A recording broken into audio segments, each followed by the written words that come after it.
atas pemberian Allah yang harusnya disyukuri oleh dia. Dia ingkar dengan anugerah Tuhannya. Dia sombong kepada orang lain, membangga-banggakan diri kepada orang lain. Dia berkata, faqala li sahibihi wa huwa yuhawiruhu ana aktsaru minka malan wa a'azzu nafaran. Maka dia berkata kepada kawannya yang iman tadi ketika bercakap-cakap dengan dia, hartaku lebih banyak daripada hartamu dan pengikut-pengikutku lebih kuat. Kenikmatan harta dan sanjungan orang, pengikut-pengikutnya telah membuatnya lupa. Dia menyangka bahwa harta bendanya, keadaannya itu akan kekal selama-lamanya. Padahal di dunia ini tidak ada yang kekal, semuanya adalah fana, akan rusak.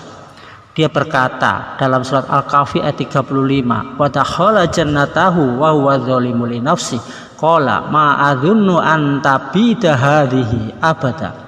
Dan dia memasuki kebunnya sedang dia zalim terhadap dirinya sendiri. Dia berkata, aku pikir kebun ini tidak akan binasa selama-lamanya. Bahkan dia mengatakan wa ma'adzunnu sa'ata qa'imatan wala in ruddidtu ila rabbi la ajidanna khairam minha munqalaba. Dan aku tidak mengira hari kiamat itu akan datang, dan jika sekiranya aku kembalikan kepada Tuhanku, pasti aku akan mendapat tempat kembali yang lebih baik daripada kebun-kebun itu.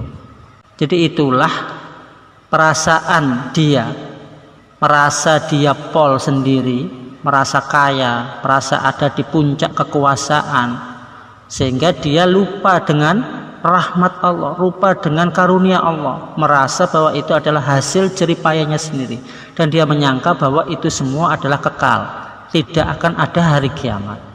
Sehingga temannya yang beriman itu menasihati kepada dia, mengajaknya ingat kepada Allah, berusaha menyelamatkan teman baiknya itu yang merasa sudah berada di istilahnya awang-awang, merasa di puncak kekuasaan sehingga dia lupa daratan. Temannya itu berkata di surat Al-Kahfi ayat 37, qala lahu sahibuhu wa huwa yuhawiruhu akafarta billadzi khalaqaka min turabin tsumma min nutfatin tsumma sawwaka rajulan. Kawannya yang beriman itu berkata kepadanya sedangkan dia bercakap-cakap dengannya, apakah kamu kafir kepada Tuhan yang menciptakan kamu dari tanah, kemudian dari setetes mani, lalu dia menjadikan kamu seorang laki-laki yang sempurna? Teman baiknya itu berusaha terus mengingatkan kepada temannya yang kafir tadi agar beriman kepada Allah, agar tawakal kepada Allah. Namun temannya tadi tetap tidak mau dinasihati oleh temannya yang beriman tadi. Kemudian temannya yang beriman tadi juga terus berkata, maka mudah-mudahan Tuhanku akan memberi kepadaku kebun yang lebih baik daripada kebunmu ini, dan mudah-mudahan dia mengirimkan ketentuan atau petir dari langit kepada kebunmu hingga kebun itu menjadi tanah yang licin atau airnya menjadi surut ke dalam tanah, maka sekali-kali kamu tidak dapat menemukannya lagi.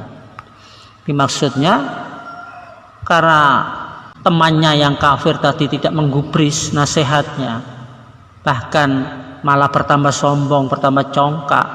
Akhirnya teman yang beriman tadi memberi peringatan keras kepada orang yang kufur tadi dengan mengingatkan bahwa bisa saja kebunnya ini akan diazab oleh Allah, akan dikeringkan oleh Allah, dihancurkan oleh Allah kalau tidak mau bersyukur, tidak mau beriman kepada Allah.